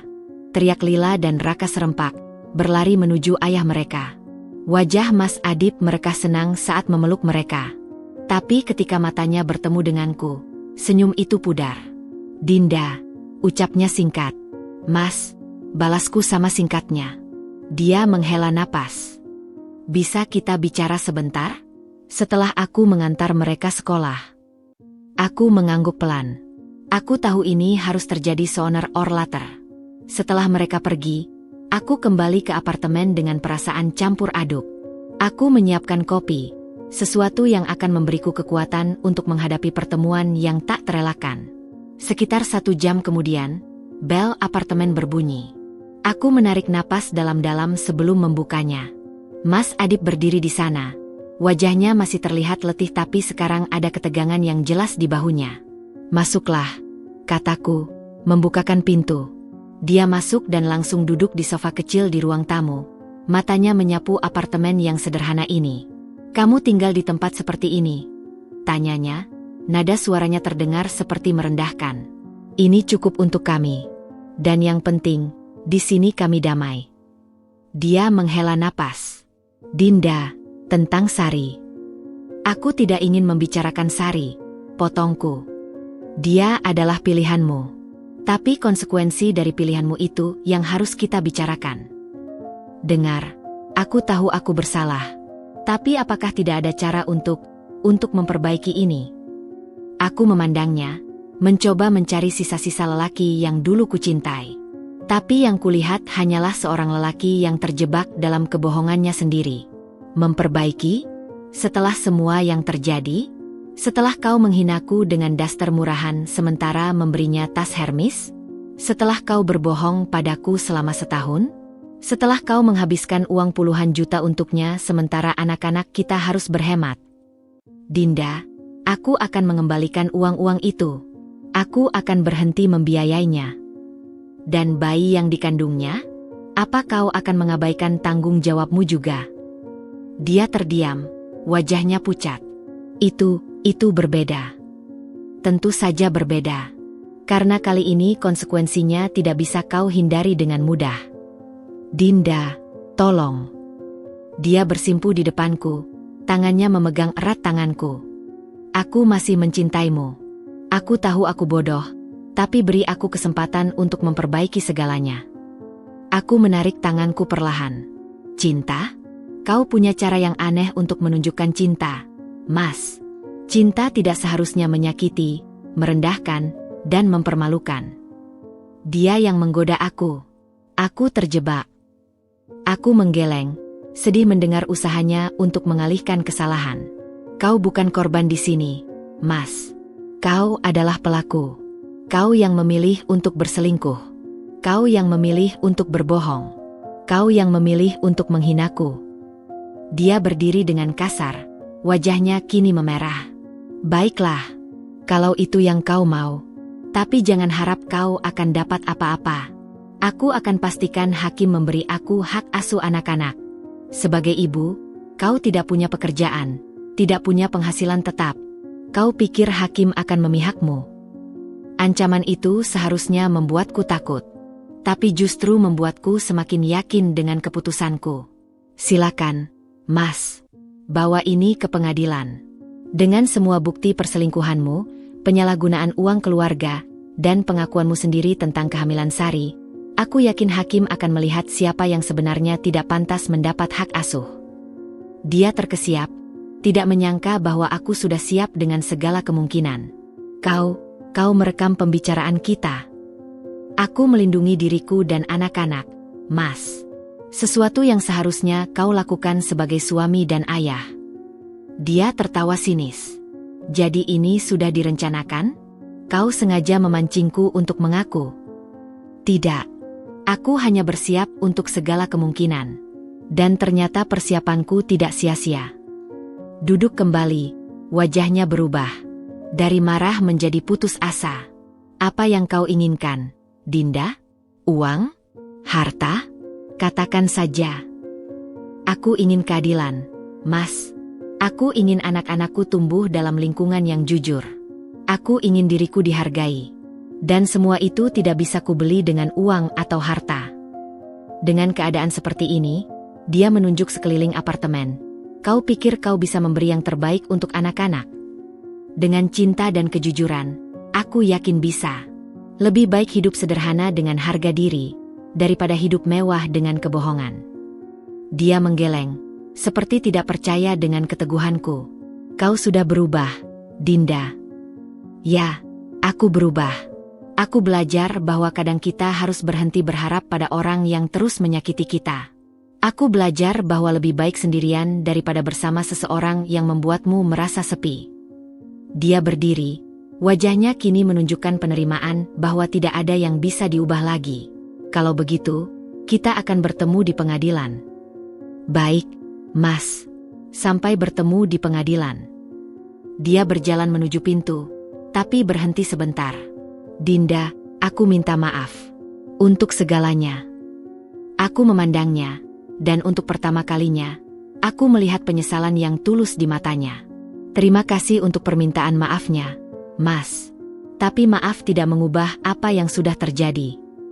Setelah dia pergi, aku berdiri lama di depan pintu, merasakan campuran rasa sedih, lega, dan kekuatan. Pertempuran mungkin baru saja dimulai. Tapi setidaknya sekarang aku tahu di pihak mana aku berdiri. Tante Maya menelepon beberapa jam kemudian. Bagaimana pertemuannya? Aku bertahan, Tante. Dan aku tidak menyerah. Kamu kuat, Dinda. Lebih kuat dari yang kau kira. Mungkin benar. Atau mungkin aku hanya belajar bahwa ketika seorang perempuan terpojok, dia akan menemukan kekuatan yang tidak pernah disadarinya. Malam itu, saat menidurkan anak-anak, Raka bertanya, "Ibu, kenapa Papa tidak mau tinggal sama kita lagi?" Aku membelai rambutnya, mencari kata-kata yang tepat. Kadang, orang dewasa punya masalah yang harus diselesaikan sendiri. Tapi Papa akan selalu mencintai kalian, sama seperti Ibu. Apakah Papa mencintai Ibu? Tanya Lila dengan polos. Aku tersenyum getir. Papa dan Ibu punya cara yang berbeda untuk menunjukkan cinta. Tapi yang penting, kalian tahu bahwa kalian sangat dicintai. Saat mereka tertidur, aku duduk di balkon lagi, memandangi kota yang tidak pernah tidur. Konfrontasi hari ini menguras tenaga, tapi juga membebaskan. Aku sudah mengatakan semua yang perlu kukatakan, menunjukkan semua yang perlu kutunjukkan. Perjalanan masih panjang. Masih ada pertempuran hukum yang harus dihadapi. Masih ada luka yang harus disembuhkan. Masih ada kehidupan baru yang harus dibangun. Tapi setidaknya, aku tidak lagi berjalan dalam kegelapan. Kebenaran mungkin menyakitkan, tapi ia memberikan cahaya yang cukup untuk melihat jalan ke depan. Dan untuk pertama kalinya dalam lama, aku yakin bahwa apapun yang terjadi, aku dan anak-anak akan baik-baik saja. Karena kami memiliki satu sama lain, dan kami memiliki kebenaran di pihak kami. Pagi setelah konfrontasi dengan Mas Adip, aku terbangun dengan perasaan yang aneh. Bukan sedih atau marah, tapi semacam kelegaan yang dalam. Seperti seseorang yang baru saja melepaskan beban berat yang dipikulnya terlalu lama. Matahari pagi menyelinap melalui jendela apartemen kecil kami, menerangi debu-debu yang berterbangan di udara. Ya, apartemen ini sederhana, bahkan mungkin kekurangan menurut standar sebelumnya. Tapi disinilah untuk pertama kalinya dalam setahun, aku merasa benar-benar di rumah. Sambil menyiapkan sarapan sederhana untuk anak-anak, pikiranku melayang pada ancaman Mas Adip di pengadilan. Dia benar tentang satu hal. Aku tidak punya penghasilan tetap. Selama ini, aku sepenuhnya bergantung padanya. Tapi ketergantungan itulah yang membuatku terjebak dalam pernikahan yang menyakitkan. Tidak lagi.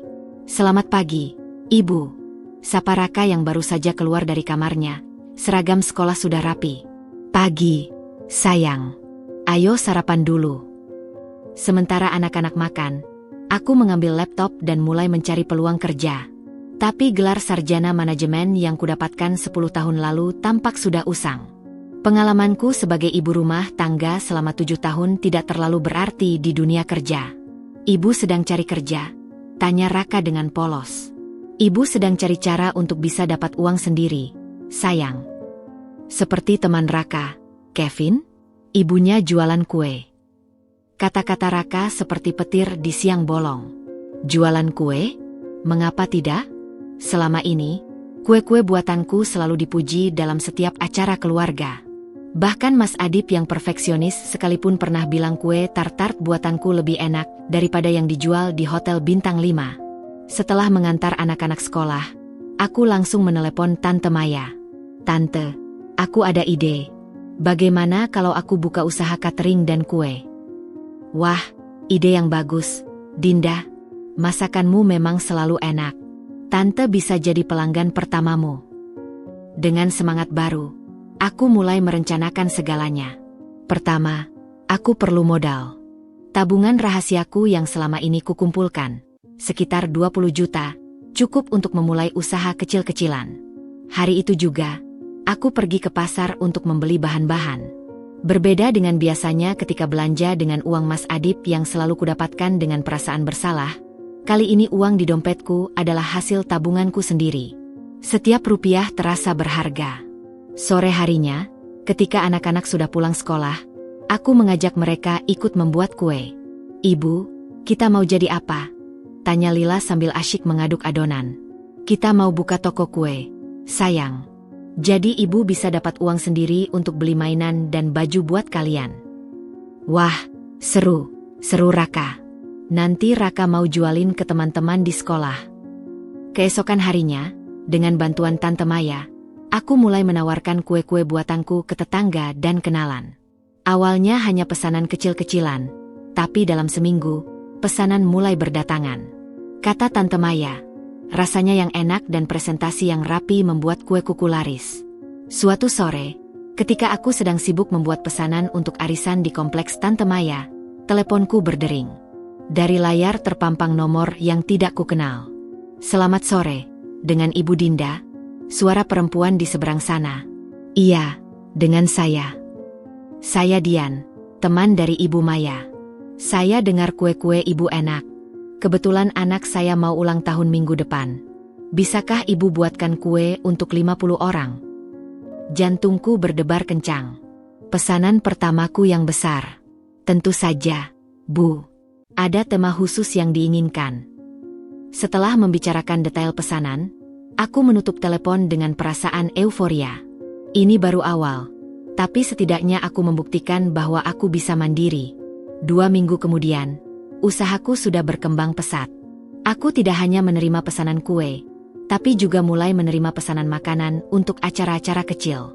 Aku bahkan merekrut seorang pembantu paruh waktu untuk membantuku mengurus rumah sementara aku bekerja. Suatu hari, ketika aku sedang mengantar pesanan ke sebuah acara di hotel, tanpa sengaja bertemu dengan salah satu teman Mas Adip. Dinda, apa yang kau lakukan di sini? Tanya Pak Rudi, heran melihatku membawa kardus berisi kue. Saya mengantar pesanan, Pak. Sekarang saya punya usaha catering. Wajahnya menunjukkan kekaguman. Wah, hebat. Adip tahu tentang ini. Saya rasa tidak. Ini usaha saya sendiri. Dia mengangguk-angguk, lalu tiba-tiba berkata, dengar, Dinda. Aku tahu ini bukan urusanku. Tapi, Adip sedang dalam masalah besar di kantor. Aku berusaha terlihat tidak tertarik, tapi curiosity gets the better of me. Masalah apa? Dia ketahuan menggunakan dana perusahaan untuk keperluan pribadi. Ada investigasi internal. Kemungkinan besar dia akan dipecat. Seketika, aku memahami dari mana uang untuk membiayai gaya hidup Sari selama ini. Bukan dari gajinya yang sudah besar, tapi dari uang perusahaan. Terima kasih infonya, Pak Rudi. Kamu baik-baik saja, Dinda? Butuh bantuan? Aku tersenyum. Saya baik-baik saja. Lebih dari baik-baik saja, sebenarnya. Malam itu, sambil menghitung pemasukan hari ini, yang untuk standarku dulu mungkin tidak seberapa, tapi sekarang terasa seperti kekayaan, aku merenungkan informasi dari Pak Rudi. Mas Adip akan kehilangan pekerjaannya. Dan dengan gaya hidup Sari yang boros, plus bayi yang akan segera lahir, dia akan menghadapi masalah keuangan yang besar. Tapi yang mengejutkanku, aku tidak merasakan kepuasan atau kebahagiaan atas kemalangannya. Justru yang kurasakan adalah rasa sedih. Sedih karena orang yang dulu kucintai telah jatuh begitu rendah. Teleponku berdering. Dari layar terpampang nama Mas Adip. Aku menarik napas dalam sebelum mengangkat. Dinda. Suaranya terdengar parau, berbeda dari biasanya. Aku butuh bantuan. Apa yang terjadi, Mas? Dengar, aku tahu aku tidak pantas meminta apa-apa darimu. Tapi, bisakah kita bertemu? Aku perlu bicara. Kita sudah bicara banyak, Mas. Dan setiap kali kita bicara, yang kudapat hanyalah luka baru. Ini berbeda. Aku dipecat dari kantor. Aku terdiam sebentar, mempertimbangkan. Baik, tapi di tempat netral. Kafe di lobi apartemenku saja. 1 jam kemudian, kami duduk berhadapan di kafe kecil itu. Wajahnya terlihat 10 tahun lebih tua dari usia sebenarnya. Matanya merah, dan tangannya gemetar saat memegang cangkir kopi. Mereka menemukan penggelapan dana, katanya tanpa basa-basi. Aku menggunakan uang perusahaan untuk membiayai Sari. Dan sekarang aku tidak punya apa-apa. Bahkan mobil company sudah diambil. Apartemen Sari juga atas nama perusahaan. Jadi semua yang kau berikan padanya? Semua hilang. Dan yang lebih parah, perusahaan mengancam akan melaporkan aku ke polisi jika uangnya tidak dikembalikan. Aku menghela napas. Berapa jumlahnya? Hampir 1 miliar dalam setahun terakhir. Angka itu membuatku terkesiap. Selama ini aku mengira dia hanya menghabiskan ratusan juta. Ternyata miliaran. Mas, bagaimana bisa? Dia selalu meminta lebih. Dinda, tas, perhiasan, apartemen, mobil. Aku terjebak. Aku tidak bisa berhenti. Apa kau menyadari bahwa uang yang kau gunakan itu bukan hanya milikmu? Itu uang perusahaan, uang para pemegang saham. Dia menunduk, tidak bisa menatapku. Aku tahu. Aku bodoh. Tapi sekarang aku benar-benar tidak punya apa-apa. Dan Sari? Apa katanya? Dia tertawa getir. Dia mengancam akan menggugatku jika tidak bertanggung jawab pada bayi dan dirinya. Katanya, dia sudah meninggalkan pekerjaannya karena janjiku bahwa aku akan menafkahinya. Ironi yang sempurna. Perempuan yang dulu dianggapnya lebih memahami dirinya, kini menjadi beban terberatnya. Dinda, dia memandangku, matanya berkaca-kaca. Aku tahu aku tidak pantas meminta ini. Tapi, bisakah kita mulai lagi? Aku akan berubah. Aku janji. Aku memandangnya lama, melihat penyesalan yang mungkin tulus di matanya. Tapi beberapa hal tidak bisa diperbaiki. Mas, kadang dalam hidup, kita tidak bisa kembali. Kita hanya bisa melanjutkan. Jadi kau menolakku? Aku tidak menolakmu. Aku hanya menerima bahwa pernikahan kita sudah berakhir. Tapi sebagai ibu dari anak-anakmu, aku masih peduli padamu. Dia mengangguk, seperti memahami untuk pertama kalinya bahwa ini benar-benar akhir. Apa yang harus kulakukan, Dinda? Pertama, kembalikan uang perusahaan itu. Jual semua aset yang bisa dijual. Kedua, hadapi konsekuensinya. Dan ketiga, jadilah ayah yang baik untuk anak-anak kita. Mereka masih membutuhkanmu. Dia terdiam lama. Kau tidak membenciku. Aku marah. Aku sakit hati, tapi membencimu? Tidak. Membenci hanya akan meracuniku sendiri. Saat dia pergi, aku melihatnya berjalan dengan bahu yang tertunduk. Mungkin ini adalah pelajaran terberat dalam hidupnya. Dan meski dia telah menyakitiku begitu dalam, aku masih berharap dia bisa belajar dari kesalahan ini. Kembali ke apartemen, Raka dan Lila sudah menungguku dengan wajah penuh semangat. Ibu, tadi kita dapat pesanan lagi, seru Raka sambil menyodorkan selembar kertas. Dari sekolah, Bu Guru mau pesan kue untuk acara perpisahan. Aku memeluk mereka erat. Dalam kekacauan ini, ada satu hal yang tetap benar, cinta antara ibu dan anak-anaknya. Dan dengan cinta itu, serta tekad untuk mandiri, aku yakin kami akan baik-baik saja. Malam itu, sebelum tidur, aku mengecek rekening bankku. Saldo yang awalnya hanya 20 juta, kini sudah bertambah menjadi hampir 30 juta dalam waktu sebulan. Jumlah yang mungkin kecil bagi banyak orang, tapi bagiku ini adalah bukti bahwa aku bisa berdiri di atas kakiku sendiri. Keputusanku untuk berubah mungkin dipicu oleh penderitaan, tapi sekarang ia telah menjadi sumber kekuatanku. Dan untuk pertama kalinya dalam hidupku, aku merasa benar-benar merdeka. Pagi itu, sementara aku sedang sibuk menghias kue pesanan dari sekolah Raka, telepon rumahku berdering. Aku mengangkatnya dengan bahu menahan gagang telepon, tangan masih penuh dengan krim. "Dinda, ini ibu."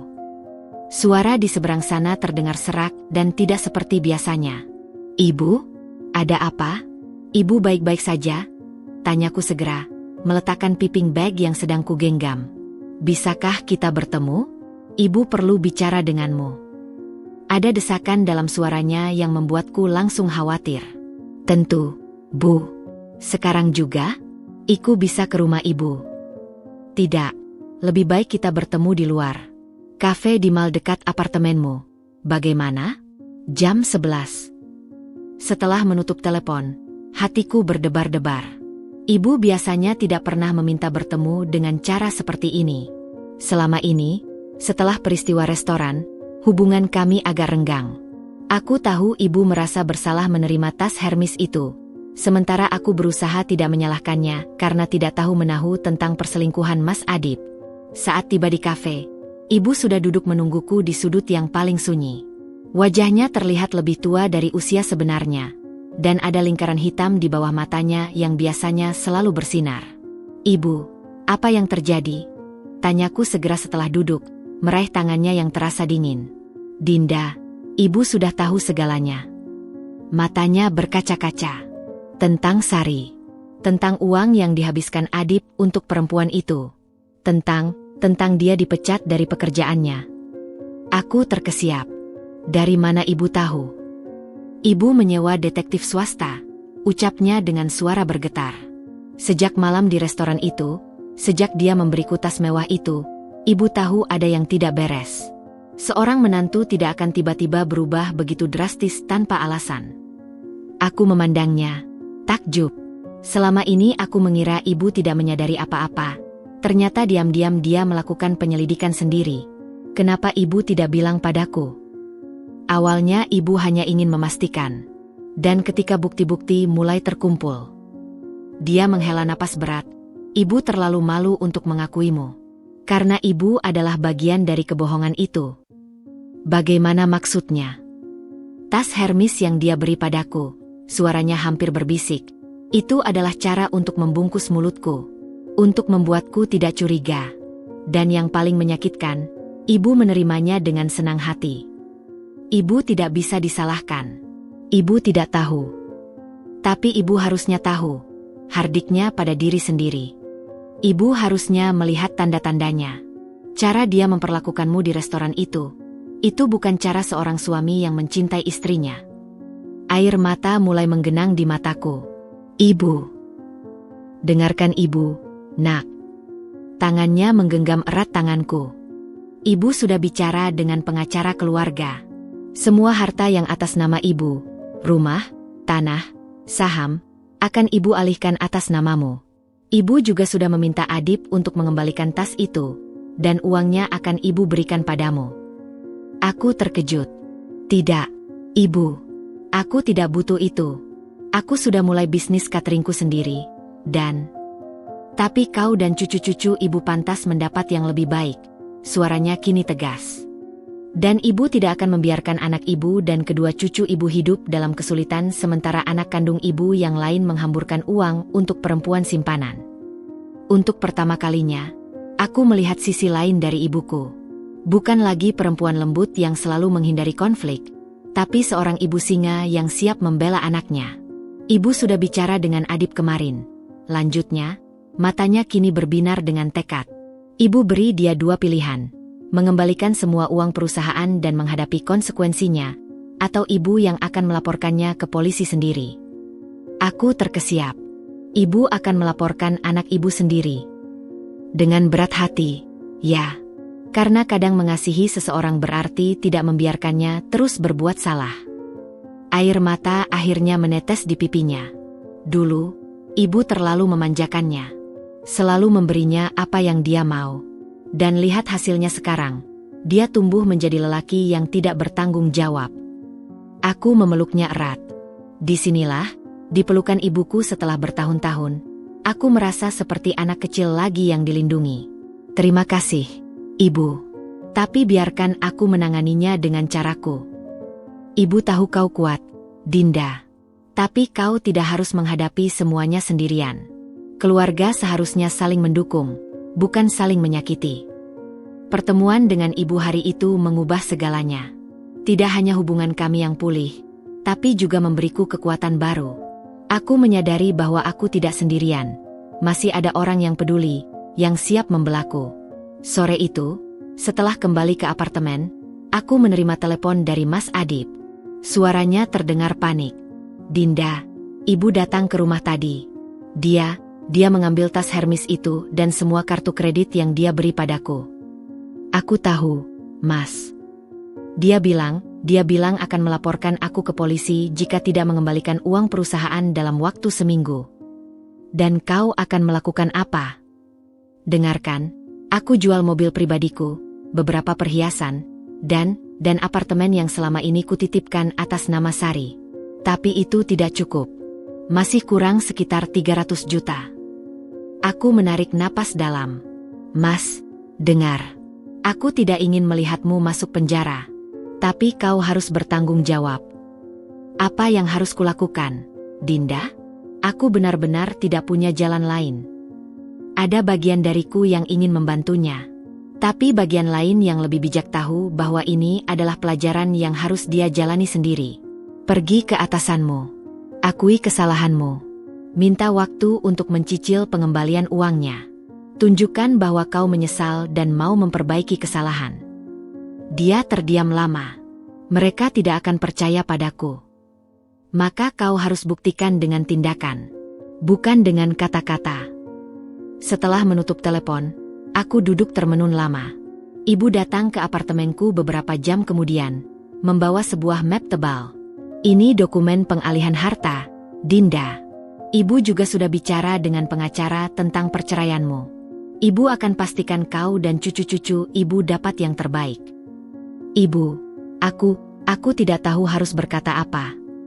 Kau tidak perlu berkata apa-apa, Nak. Ibu yang seharusnya minta maaf. Selama ini ibu tidak melihat penderitaanmu. Ibu terlalu sibuk dengan urusannya sendiri sampai tidak memperhatikan anak sendiri. Kami berpelukan lagi. Dan kali ini air mata yang mengalir adalah air mata penyembuhan. Malam itu, setelah ibu pergi, aku menerima pesan dari Mas Adib. Aku akan melakukan saranmu. Besok aku akan menemui direktur dan mengakui segalanya.